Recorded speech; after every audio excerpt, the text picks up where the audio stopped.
Syederon sebanyak 5 peserta asal Aceh telah menuntaskan perjuangan di babak final Musabaqah Tilawatil Quran atau MTQ Nasional ke-29 tahun 2022 di Kalimantan Selatan. Berikut informasi selengkapnya.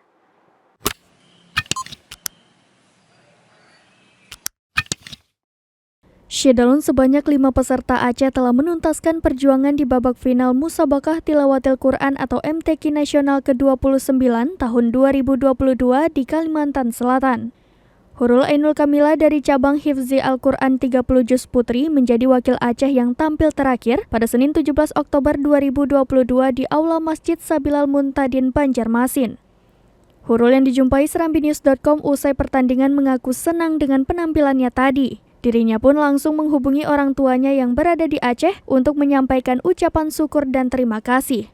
Gadis asal Gampung Paloh Gading, Kecamatan Dewantara, Kabupaten Aceh Utara ini sempat gugup, namun rasa itu hilang setelah Dewan Hakim memencet bel menandakan adanya kesalahan.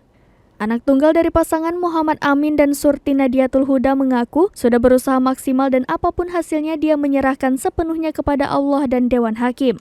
Di sisi lain, pelatih Hifzi Al-Quran 30 Juz Ustadz Sualib Kamsin merasa puas dengan apa yang ditampilkan oleh Hurul di partai final tadi. Terkait dengan hasil, Ustadz Sualib tak ingin berbicara lebih jauh dan ia meminta untuk menunggu keputusan Dewan Hakim yang akan diumumkan pada malam penutupan nanti.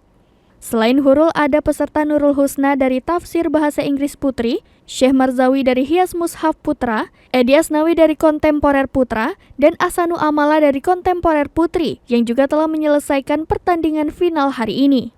Ketua Kafilah Aceh Dr. EMK Alidar SAGMHU mengatakan pihaknya mengucapkan terima kasih dan mengapresiasi kepada peserta yang telah berjuang di babak final MTQ Nasional 2022 ini.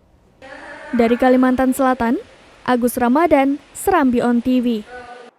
Demikian informasi terkini, Syederon saksikan terus berita lainnya di kanal YouTube Serambi On TV, website dan Facebook serambinews.com.